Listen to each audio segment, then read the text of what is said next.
सड़कों पर खड़ी भीड़ ने रातों से की सुलह, सारी सुबह कुचल दी गई हम देखते रहे। सोचा था देगी हमको सहारा ये पत्तियां, जड़ बरगदों की गल गई हम देखते रहे। सियासत में ऐसा ही चलता है और ऐसा ही चल रहा है। अंता का उपचुनाव खत्म हो गया। बिहार में कांग्रेस गठबंधन का सुपड़ा साफ हो गया और बिहार की जीत के बाद लोग कहने लगे हैं कि क्या विपक्षी पार्टियां उपचुनाव जीता करेंगी, छोटे चुनाव जीता करेंगी और बड़े चुनाव बीजेपी जीता करेंगी। अशोक गहलोत ने लगे हाथ घोषणा कर दी है कि अब इस देश में महाराष्ट्र और बिहार के चुनाव के नतीजों के बाद चुनाव का कोई मतलब नहीं है। अब देखिए, अलग अलग नजरिए से लोग अलग अलग विश्लेषण कर रहे हैं। कोई कह रहा है कि हर अकाउंट में 10,000 रुपए डालने से सब कुछ बदल गया। यही तो मैं इतने दिनों से कह रहा हूं। अंता का उपचुनाव भी प्रमोद जैन भाया का वो मॉडल था जिस मॉडल पर बिहार चुनाव जीता गया है। मगर जिस मॉडल पर बीजेपी ये चुनाव हारी है, उस मॉडल को क्या कहा जाए? आपको याद है, नतीजों से पहले हमने आपसे चर्चा की थी, दुनिया की सबसे बड़ी पार्टी, देश के सबसे बड़े राज्य के सबसे बड़े 2 नेता पनाह मांग रहे हैं एक युवा नेता से, कितना वोट लाओगे या कि हम जीतेंगे? बताइए, क्या दुर्दशा करके छोड़ दी गई थी पार्टी की अंता उपचुनाव में। अब इसका जिम्मेदार कौन है पता नहीं। अखबारों ने छापा है वसुंधरा का गढ़ ढहा। अब वसुंधरा का गढ़ क्यों था? जब बीजेपी संगठन आधारित पार्टी है तो फिर मैडम का यह किला क्यों था? राजा साहब और रानी साहिबा का यह राज क्यों था? अब इन विश्लेषणों में बहुत ज्यादा दम बचा नहीं है कि बीजेपी वहां क्यों हारी, क्योंकि मैं बार बार कहता हूं कि प्रमोद जैन भाया जिस तरह से चुनाव लड़ रहे थे, ये बीजेपी का तरीका है, ये कांग्रेस का तरीका नहीं है और कांग्रेस को इस तरीके को सीखना पड़ेगा। प्रमोद जैन भाया न केवल शादियों में पैसे देते हैं बल्कि मौत पर भी पैसे देते हैं। ये मैं नहीं कह रहा था, ये उपचुनाव में कांग्रेस के सभी नेता कह रहे थे। मतलब मदद करते हैं, हर इलाके में गांव गांव मंदिर बनाते हैं, मंदिरों में जाते हैं। ये बीजेपी का तरीका है। अब प्रमोद जैन भाया इतने कमजोर थे कि सारे नेता मिलकर जिताए हैं। पता नहीं क्योंकि सारे के सारे कह रहे हैं कि हमारे जाने से जीता, हमारी रणनीति से जीता, हमारे वॉर रूम से जीता, हमारे स्ट्रेटेजी से जीता। पता नहीं, मैं सोच रहा हूं कि राहुल गांधी भी यही सोच रहे होंगे कि क्या मैं इतना कमजोर हूं कि इतने सारे नेता मिलकर मुझे नहीं जिता पा रहे हैं? पता नहीं। मुझे लग रहा है कि अंता उपचुनाव में जो भी मास्टर स्ट्रेटेजिस्ट हैं, उन्हें बिहार और उत्तर प्रदेश के चुनाव में लगा देना चाहिए। मैं फिर कह रहा हूं कि प्रमोद जैन भाया का जो मॉडल है, उस मॉडल के जरिए जनता में पकड़ कांग्रेस बना सकती है, न कि राहुल गांधी के उस एजेंडे के जरिए। जब वो पूछते हैं सभा में कि अगड़ी जातियों के कितने अधिकारी बैठे हैं सीएमओ में, तो ये सोच नहीं रहे होते हैं कि मैं जिस सभा को संबोधित कर रहा हूं वहां पर कांग्रेस में सबसे ज्यादा अगड़ी जातियों के लोग बैठे रहते हैं। तो खैर, कहा जा रहा है बिहार ने जातिवाद के एजेंडे को खारिज किया है और यहां भी कहा जा रहा है कि अंता उपचुनाव ने जातिवाद के एजेंडे को खारिज किया है। देखिए वक्त कैसे बदला है। पहले जो तथाकथित निचली जातियां हैं या लोअर कास्ट कहा जाता है, मुझे तो कभी समझ में नहीं आया कि ये अपर कास्ट कौन से होते हैं, मगर चूंकि कहा जाता है ये तब कहा करते थे कि जातिवाद खत्म होना चाहिए, अब तथाकथित अपर कास्ट के लोग कहा करते हैं जातिवाद खत्म होना चाहिए। समय की धुरी बदली है और जातिवाद का बेहतर मैनेजमेंट करने वाला कहता है कि जाति विहीन चुनाव हुआ है। पर मुझे लग रहा है कि महारानी को साफ करने में एक बीजेपी की बड़ी भूमिका रही है। जिस तरह से कहा जा रहा था मैडम आ जाएंगी, मैडम आ जाएंगी, अब ये चतुर सुजान भजन लाल शर्मा ने उपाय किया है, पता नहीं, क्योंकि अशोक चांदना तो ही कह रहे हैं, अशोक चांदना कह रहे हैं कि नरेश मीणा भजन लाल शर्मा के कैंडिडेट थे और वसुंधरा राजे का सफाया किया गया है। अब देखिए, बीजेपी ऐसी पार्टी है कि अगर वसुंधरा राजे का टिकट काट दिया जाए झालरापाटन से, उनके बेटे दुष्यंत सिंह का झालावाड़ बारा से, तो वो निर्दलीय चुनाव नहीं जीत सकते हैं। पता नहीं नरेश मीणा जितना वोट भी आ पाएगा कि नहीं आ पाएगा। इसलिए कहा जा सकता है कि उछल कूद जो पिछले 1-2-1.5 साल से मच रही थी, और अशोक गहलोत जैसे नेता जो बार बार प्रेस कॉन्फ्रेंस में दावा कर रहे थे कि वसुंधरा राजे एक्सपीरियंस है, उन्हें राज चलाना आता है, वो हवा जो है वो पंक्चर हुई है अंता उपचुनाव के बाद। हो सकता है अशोक चांदना के इस कथन में कहीं कुछ सच्चाई हो भी सकती है, मगर नरेश मीणा ने इस भ्रम को भी तोड़ा है कि देवली उनियारा में वो कांग्रेस को हरा कर आए थे और अब अंता में बीजेपी को हरा कर आए हैं। तो ऐसा नहीं कहा जा सकता किसी एक पार्टी के एजेंडे के लिए वो गए थे और किसी एक पार्टी का वोट काट रहे थे वो। मगर वसुंधरा राजे की फिर वही बात करता हूं, या फिर बीजेपी की, ये घर बैठकर घोड़े बेचकर सो रहे थे कि हमें देवली उनियारा में नरेश मीणा ने जिता दिया है, अब अंता भी जिता देगा। अब ये कैसे कह रहा हूं समझिए आप। डॉक्टर किरोड़ीलाल मीणा चाहते थे अंता उपचुनाव में जाकर प्रचार करना। किरोड़ीलाल मीणा ने बीजेपी से संपर्क किया, बीजेपी ने कहा होगा कि भाई हमारे बस की बात नहीं, आप मैडम से बात कीजिए, वहां हमने सबलेट कर रखा है पार्टी को। किरोड़ीलाल मीणा कोटा तक पहुंच गए, वसुंधरा राजे कहां से जवाब आया, यहां आने की जरूरत नहीं है आपको, नरेश मीणा जितना वोट काटेगा उतना हमारा ठीक रहेगा। मगर नरेश मीणा की नजरें किसी के वोट काटने पर नहीं है, वो अपने वोट को बढ़ाना चाह रहे थे, वो उतना ही वोट काट रहे थे बीजेपी के मजबूत स्तंभ रहे धाकड़ समाज के अब भी।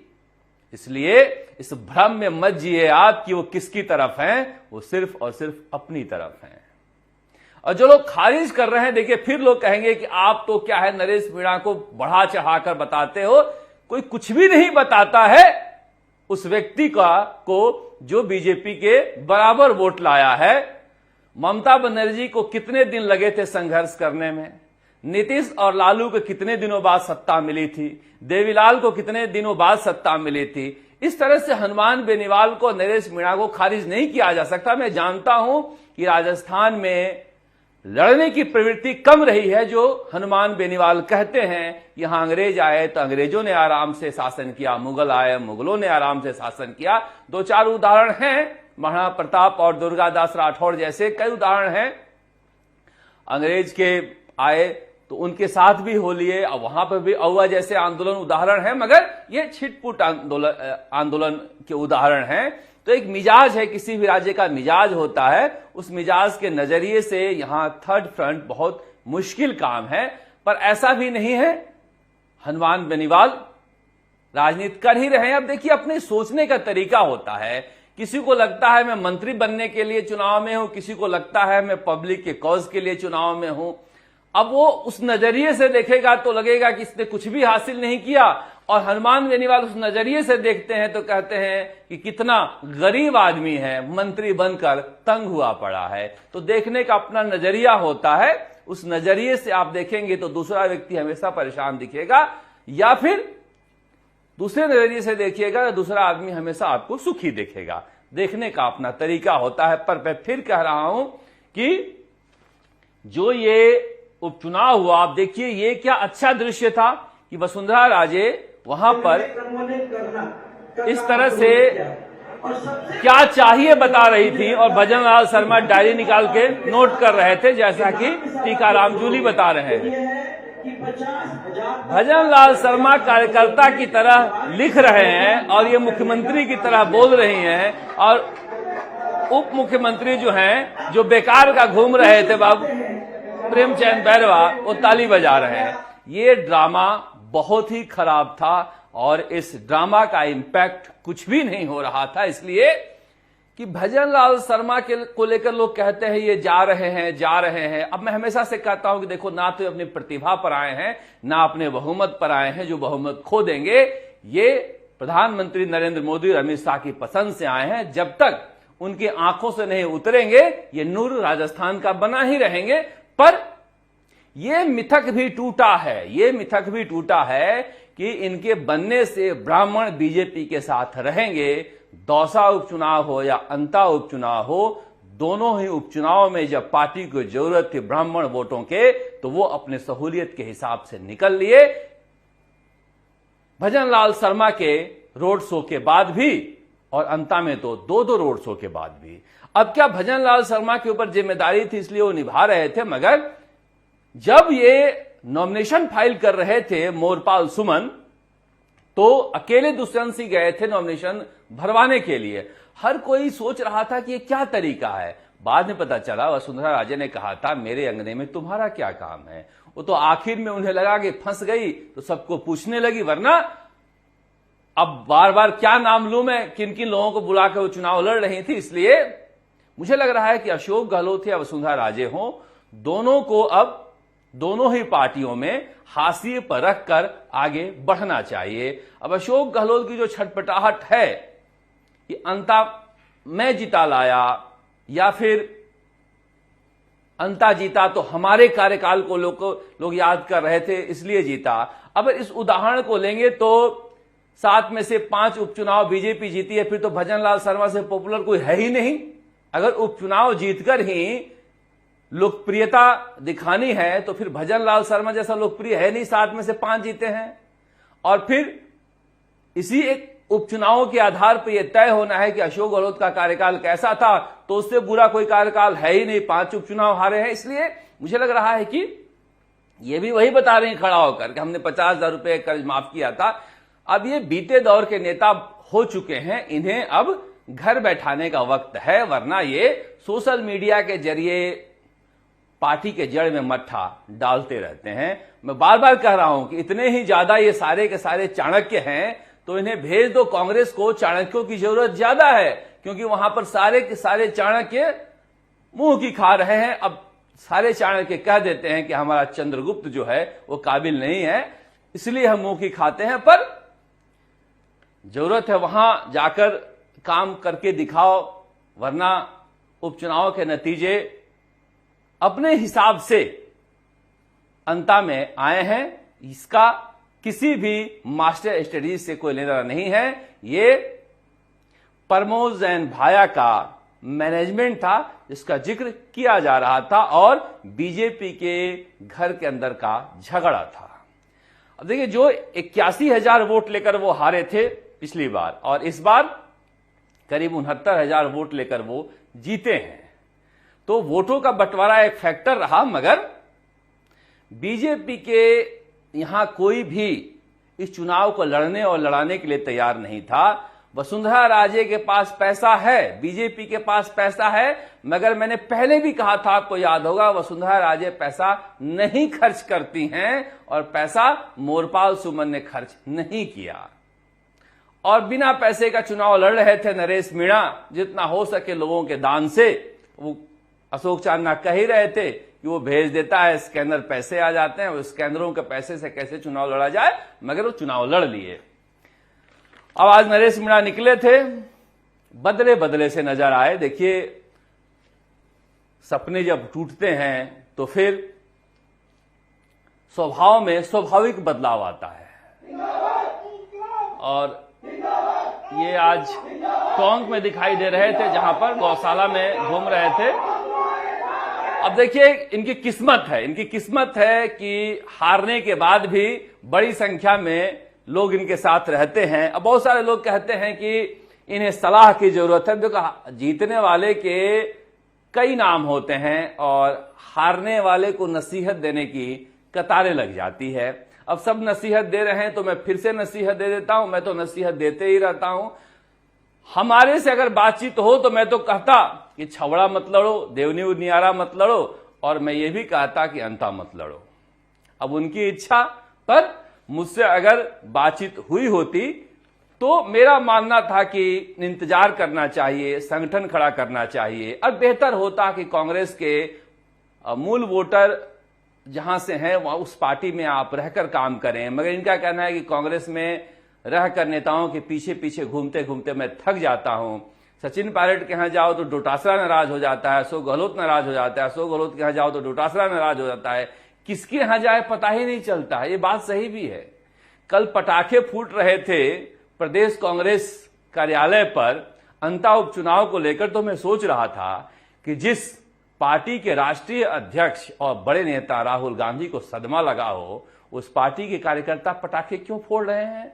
क्या सरकार बन रही थी? ना, उन्हें मतलब था कि गोविंद सिंह डोटासरा चुनाव जिता लाए हैं, हमारा प्रदेश अध्यक्ष जो है वो बड़ा बन गया है। उनको कोई मतलब नहीं था कांग्रेस से। आप देखिए, सचिन पायलट के सपोर्टरों को जाकर देखिए, वो बता रहे हैं कि उत्तर प्रदेश के ऑब्जर्वर बने अशोक गहलोत चुनाव हारे, केरल के ऑब्जर्वर बने चुनाव हारे, गुजरात के ऑब्जर्वर बने चुनाव हारे, अब बिहार के ऑब्जर्वर बने चुनाव हारे, अब शकुन है। और अशोक गहलोत के सपोर्टर निकाल रहे हैं कि जहां जहां सचिन पायलट चुनाव प्रचार करने गए थे वहां वहां कांग्रेस सारी। अब ये सारे के सारे राहुल गांधी के तस्वीर डीपी में लगा के रखते हैं। आप सोचिए, ये कांग्रेसी हैं या गहलोत वाले हैं, पायलट वाले हैं, डोटासरा वाले हैं। फिर कहेंगे पत्रकार हमें लड़ाते रहते हैं। अरे पत्रकारों का तो काम ही सच बताना है। तुम क्या कर रहे हो देखो अपना। तुम किस पार्टी के हो, किस नेता के हो, विचारधारा के हो या व्यक्ति के हो, पता नहीं। मगर इस पार्टी का क्या होगा जब इस तरह से झंडावरदार इस तरह के काम करने वाले हैं। ये कल की तस्वीर है जब यहां पर सेलिब्रेशन हो रहा है भाया के जीत का। पर मैं बता रहा हूं कि प्रमोद जैन भाया के जीतने की कई वजह हैं। वो हारते हैं, मैं बार बार कहता हूं, तो बहुत ही मामूली वोट से हारते हैं, और जीतते हैं तो हजारों वोट से जीतते हैं। वहां कोशिश की थी नरेश मीणा ने, हर कोशिश से कामयाब नहीं हो पाती है। मगर जैसा कि सब सलाह दे रहे हैं, मैं भी सलाह देता हूं कि उन्हें एक क्षेत्र बनाकर उस पर फोकस करना चाहिए। पहले विधानसभा जाने की कोशिश करना चाहिए। पूरे राजस्थान का नेता बनिए आप, उसमें कोई बुराई नहीं है, लेकिन कम से कम हनुमान बेनीवाल ने एक खीमसर सीट तो पकड़ ही रखी है। अब वो डॉक्टर किरोड़ीलाल मीणा का देखिए, वो बीजेपी में है, और जब बीजेपी का वोट उनके साथ जुड़ता है तो वो जीतते हैं। इसलिए अगर आप कांग्रेस में आ जाएं तो ठीक है। बीजेपी में कहते हैं वो हम जाएंगे नहीं, भले ही कांग्रेस वाले आरोप लगाते हैं कि बीजेपी से वो मिले हुए हैं। पर जिस तरह की बात मैं हमेशा कहता हूं कि भाषा को लेकर उन्हें अपना स्तर सुधारना होगा। अब उनका एक अलग तर्क होता है कि मैं जहां पर जिन व्यक्तियों से लड़ रहा होता हूं, अपने लोगों में जोश भरने के लिए इस तरह की भाषा का मुझे इस्तेमाल करना पड़ता है। मगर जिस जाति के आधार पर टिप्पणी करते हैं कि सारे बनिए हैं, भाया, सिंघवी, धारीवाल, बिरला, ये इस तरह से जातिगत टिप्पणियों से बचना चाहिए। आप जब वसुंधरा राजे पर अटैक नहीं कर रहे थे, मोरपाल सुमन पर अटैक नहीं कर रहे थे, और जो कैरेक्टर चुनाव में नहीं था ओम बिरला, उस पर आप अटैक कर रहे थे, तो ऐसा लग रहा था कि वसुंधरा राजे कहीं न कहीं आपको लड़ाने के खेल में हैं। इस तरह के आरोप लगाने वालों को सहूलियत मिल जाती है, बल मिल जाता है। मुझे लग रहा है कि इस तरह के स्ट्रेटेजी पर भी ध्यान देना होगा। अगर वो मोरपाल सुमन के 10,000 वोट भी काट लेते और 5,000 वोट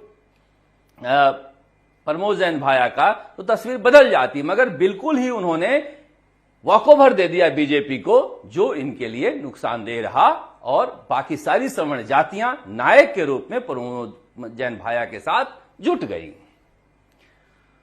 खैर, अब बीती ताही बिसार दे, अब जो बीत गया सो बीत गया। मगर ये प्रमोद जैन भाया की तस्वीर है। हालांकि ये तस्वीर जो है सचिन पायलट की रोड शो की है। सचिन पायलट यहां खड़े थे, अशोक चांदना ने वो तस्वीर काट के निकाली है, मगर ये मैं क्यों दिखा रहा हूं आपको कि जब बिहार में बम्पर जीत हो रही थी तो बीजेपी क्या कर रही थी? न हार में, न गम में, न जीत में, न खुशी में वो लगे हुए थे। ये भूपेंद्र यादव बैठे हुए हैं, सुनील बंसल भी बैठे हुए हैं, ये लगे हुए थे वॉर रूम में अपने बंगाल के विधानसभा चुनाव जीतने की स्ट्रेटेजी बनाने के लिए।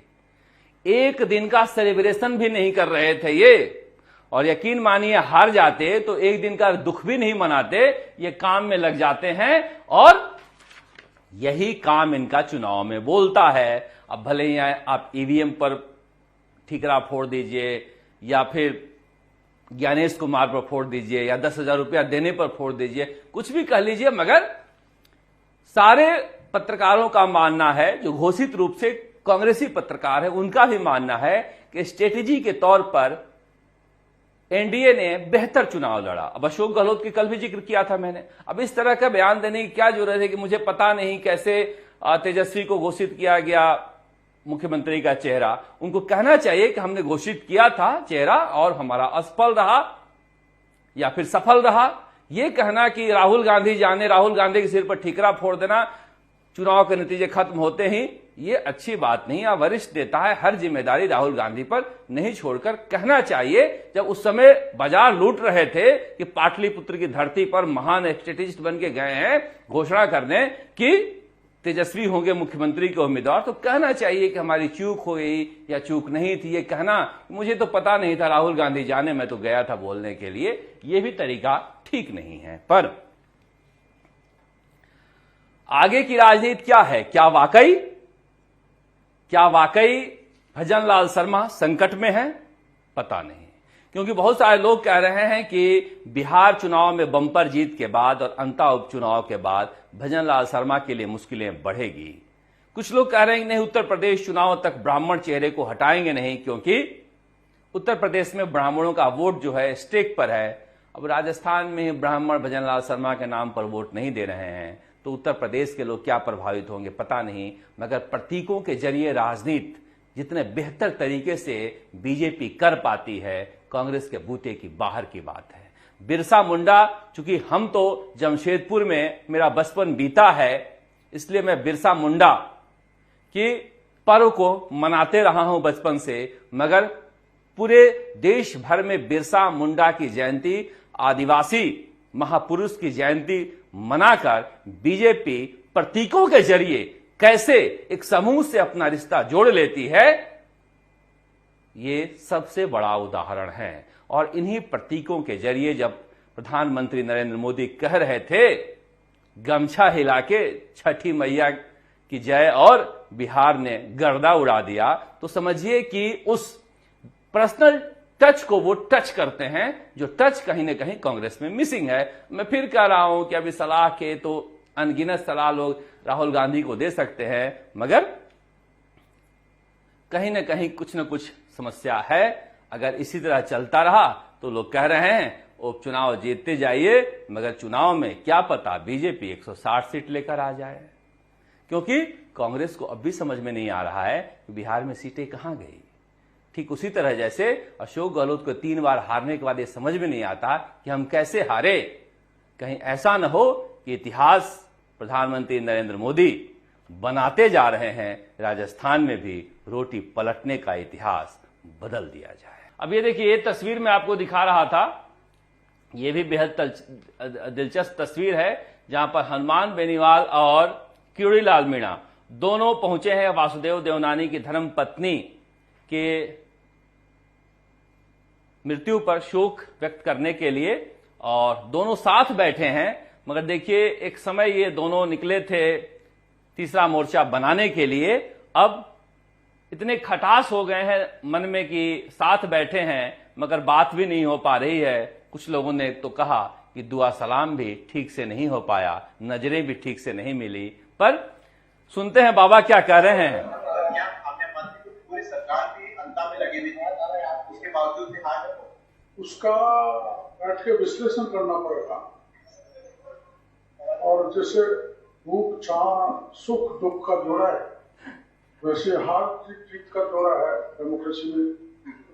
चलता रहता है, लेकिन कुछ दिन पहले जो चुनाव हुए थे उनमें से 7 में से 5 सीट भारतीय जनता पार्टी जीती थी। जनता का फैसला स्वीकार्य है।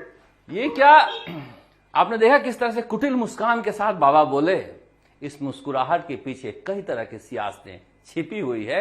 इस उम्र में भी वो अपने इस अंदाज को छुपा नहीं पाते हैं। हनुमान बेनीवाल भी करीब 54,000 वोट आने से उत्साह से लवरेज है। और बीजेपी पैदा राजस्थान में हाडोती अंचल से हुई है और हमने वहां 55,000 के करीब वोट जो थर्ड फ्रंट के उम्मीदवार नरेश मीणा थे, 55,000 वोट थे। भाजपा और उनका जो अंतर है 100 वोट, 125 वोट का अंतर है। और इससे पहले जो 24 में चुनाव है, 7 जगह उपचुनाव, उसमें 4 जगह कांग्रेस पार्टी की भी जमानत जब्त हुई थी। मेरे खुद के इलाके में कांग्रेस के 5,000 वोट आए थे मात्र। लोग यहाँ तीसरे मोर्चे को आगे लाना चाहते हैं। तो कोई बहुत ज्यादा दुख नहीं है हनुमान बेनीवाल के मन में। ना जीते तो क्या सही, ये 54,000 वोट कम है क्या? अब देखते हैं राजस्थान की सियासत किस तरफ जाती है। आप देखते हैं राजस्थान तक। नमस्कार, जयपुर से शरद कुमार।